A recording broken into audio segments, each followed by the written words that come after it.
क्योंकि कांग्रेस ने हमेशा झूठ बोल के वोट मांगा है।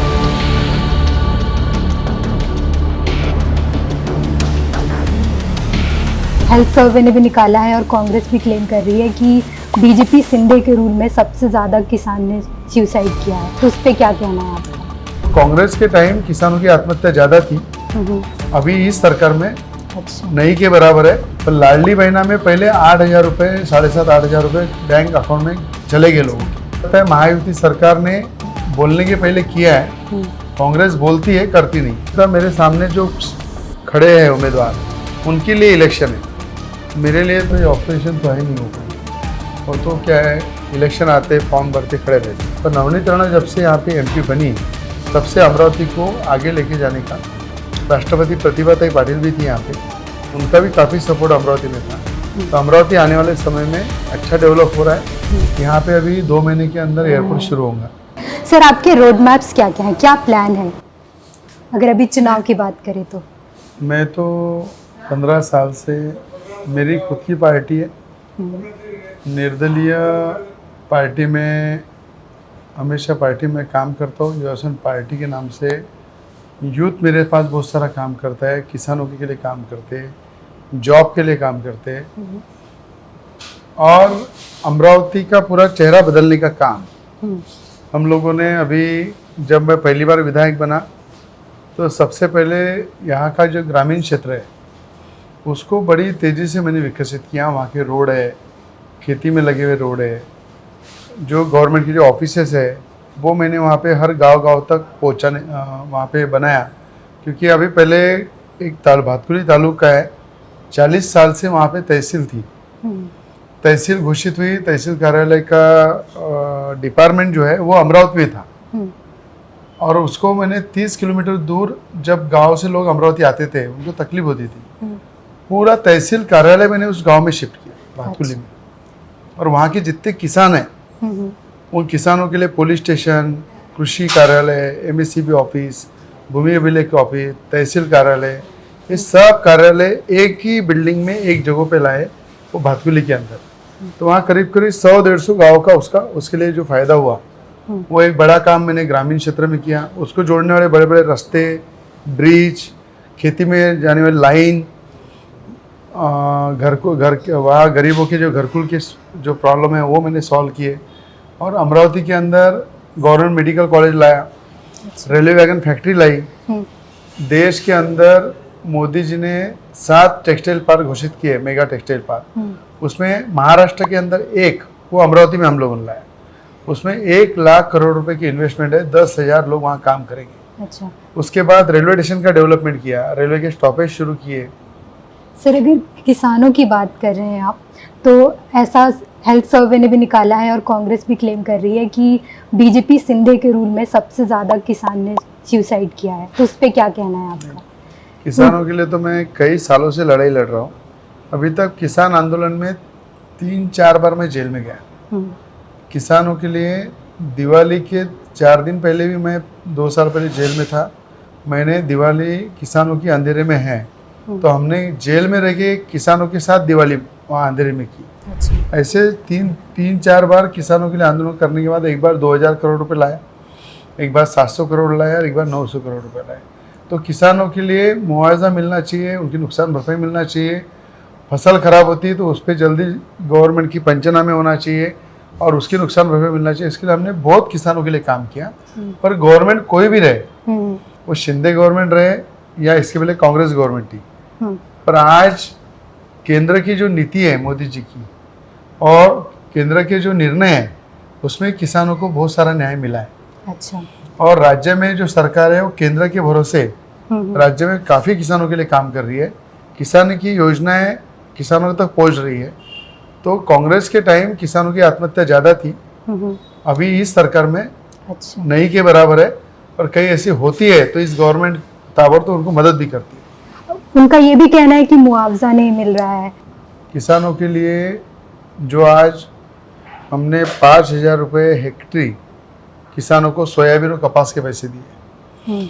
कपास के अच्छे भाव मिलना चाहिए, हमी भाव मिलना चाहिए। कपास है, सोयाबीन है, संतरा है, यहाँ मूंग बहुत पैमाने में होता है। उनका रेट जो है वो बाजार भाव से बहुत कम रहता है। अच्छा। तो उसका एक रेट सेंट्रल गवर्नमेंट से राज्य सरकार से तय होना चाहिए, जिससे फसल लगाने से लेके काटने तक जो खर्चा उसका होता है उसका 1.5 गुना उसका भाव उनको मिलना चाहिए। आपको लग ये रहा हमारी है मांग है। आपको लग रहा है कि इंपोर्ट कम करना चाहिए सोयाबीन या कपास की, जिससे हमारा एक्सपोर्ट बढ़े और खरीदारी में ज़्यादा किसानों को फ़ायदा हो? एक्सपोर्ट इंपोर्ट पे क्या है, वो जब फसल ज़्यादा होती है तो एक्सपोर्ट करो इंपोर्ट करो, उससे उसका कोई मतलब नहीं रहता है। गवर्नमेंट ने किसानों की लागत से 1.5 गुना उनको भाव देना चाहिए, जिससे उनका फ़ायदा हो। किसान आत्महत्या क्यों करता है? जब फसल हाथ में आती है पर भाव मिलता नहीं है, फसल आती है कभी मौसम साथ देता नहीं है, तो किसान हमेशा संकट में रहता है। तो मुझे लगता है उस संकट से बाहर निकलने के लिए किसानों को अच्छा रेट देना चाहिए। अच्छा, अभी जब हम लोगों से बात कर रहे थे तो सबके मुंह पे वो लड़की योजना जो है, लड़की बहन लाड़की योजना, योजना। तो उसके बारे में क्या कहेंगे? क्योंकि एक बहुत ही कंट्रोवर्शियल रिमार्क भी आपका हो गया था कि अगर आप बीजेपी को वोट नहीं करेंगे तो हम नहीं, हो सकता है वो स्कीम वापस लाड़की ले लें। बहना योजना अच्छी है। एमपी में भी शिवराज सिंह चौहान जी ने लाई थी।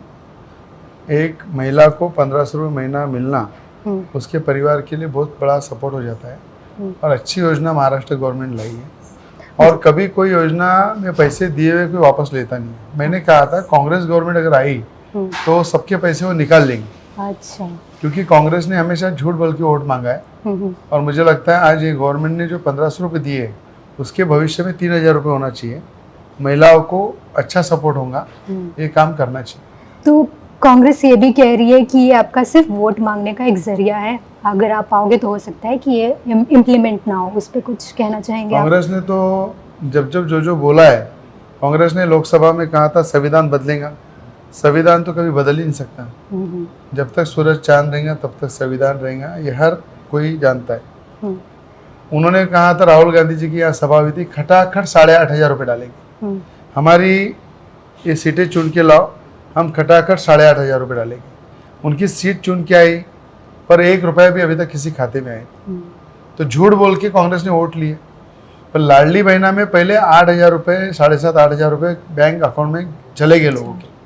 तो मुझे लगता है महायुति सरकार ने बोलने के पहले किया है। कांग्रेस बोलती है, करती नहीं है। ठीक, अगर हम आपकी वाइफ के बारे में बात करें तो उनकी भी जब हमने बात करी तो नवनीत राणा बहुत ही एक फेमस चेहरा उभर के आया। सबने बोला कि अगर वो इस बारी चुनाव लड़ती तो हम वोट करते। तो आपको लगता है कि कहीं ना कहीं एक गलती हुई है कि बीजेपी की तरफ से वो इस बारी उम्मीदवार नहीं है, या कहीं आपको लगता है कि वो एक डर था कि आप एमएलए हार का चुनाव लड़ने जाएंगे? वाली नहीं थी। एमएलए का चुनाव इसलिए लड़ने वाली नहीं थी कि वो देश का चेहरा है, देश के पार्लियामेंट में उनका काम करने में इंटरेस्ट था, और बहुत ही जल्दी उनको केंद्र की तरफ से राज्यसभा दी जाएगी, इसलिए विधानसभा लड़ी नहीं।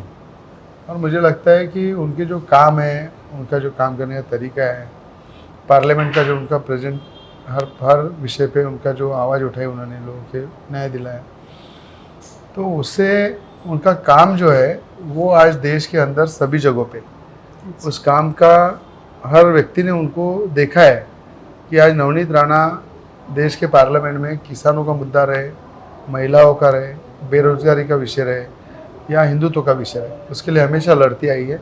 इसलिए उनको पार्लियामेंट में ही काम करना पसंद है। आने वाले समय में राज्यसभा में जाएंगी और वहाँ काम करेंगी। एक फाइनल सवाल मैं आपसे पूछना चाहूँगी कि हम इससे पहले नागपुर गए थे तो नागपुर में तो बहुत डेवलपमेंट देखने को मिला, पर यहाँ पे जब हम आए हैं तो यूपीआई भी नहीं चला, जबकि मोदी जी बहुत सपोर्ट करते हैं डिजिटल भारत, डिजिटल पेमेंट, तो और यहाँ पे एरिया भी उतना डेवलप्ड अभी है नहीं। तो आपको लग रहा है, लोगों ने ये भी कहा कि हो सकता है सिर्फ नागपुर का एरिया वो हम डेकोरेट कर रहे हैं क्योंकि फडणवीस जी हैं वहाँ पे, तो वो चीज़ आपको लग रही है कि अमरावती को भी और आगे आना चाहिए? हमारे महाराष्ट्र की उपराजधानी है वो, एक बड़ा नागपुर का शहर का जो शुरू से ही नागपुर को डेवलपमेंट के लिए बड़े पैमाने में फोकस किया गया। उसके बाद सेकंड अगर विदर्भ का शहर है तो अमरावती है, जो डिविजनल का हेडक्वार्टर है। यहाँ पे अभी 2 महीने के अंदर एयरपोर्ट शुरू होगा। काफ़ी टेक्सटाइल पार्क का काम शुरू हुआ है। यहाँ पे रेलवे वैगन फैक्ट्री आई है। आपने देखा होगा यहाँ के रोड, ब्रिज, यहाँ के जो अभी जो सब आजू बाजू का जो डेवलपमेंट है वो अच्छा तेज़ी से डेवलप हो रहा है। तो नागपुर एक शुरू से शहर की तरफ देखने का नज़रिया सबका अलग था, पर नवनीत राणा जब से यहाँ पे एमपी बनी तब से अमरावती को आगे लेके जाने का, राष्ट्रपति प्रतिभाताई पाटिल भी थी यहाँ पे, उनका भी काफ़ी सपोर्ट अमरावती में था। तो अमरावती आने वाले समय में अच्छा डेवलप हो रहा है और डेवलप होने वाला है। तो आप कह रहे हैं कि विदर्भ रीजन में आप किसानों पे ज़्यादा फोकस करेंगे। किसान है, युवक है, बेरोजगारी है, हमारे एजुकेशन का फील्ड जो है उसके अंदर ज़्यादा ध्यान दे रहे हैं हम। आरोग्य की जो सुविधा है वो हेल्थ की सुविधा लोगों को मिलना चाहिए, उस पर हम ध्यान दे रहे हैं। अच्छा, आप अपने अपोजिशन के बारे में क्या कहना चाहेंगे? तुषार जिनको टिकट नहीं मिली और वो अब इंडिपेंडेंटली लड़ रहे हैं, तो आपको लग रहा है कि वो मुकाबला दे पाएंगे आपको, या आपको कॉन्फिडेंस है खुद पे कि हम ही जीतेंगे? कोई ऑपरेशन तो है नहीं वो तो क्या है, इलेक्शन आते फॉर्म भरते खड़े रहते हैं। मुझे लगता है जनता जिसके साथ रहती है तो जनता ही डिसाइड करती है कौन अच्छा है कौन बुरा है। 26 लोगों ने फॉर्म भरे, वो सभी अपोजिशन है, सभी कुछ ना कुछ बोलते हैं। तो वो जब इलेक्शन में कोई बोलता है तो वो सही नहीं रहता है। तो मुझे लगता है मेरे सामने जो खड़े हैं उम्मीदवार, उनके लिए इलेक्शन है। मेरे लिए तो आज यही है, मैंने जो 5 साल काम किया है वो लोगों तक मैंने वो काम पहुंचा है, लोगों ने उसको महसूस किया है, लोग खुश है, वही रिजल्ट मेरे लिए काफ़ी है। So this was Ravi Ranya with us. Keep watching The New Indian.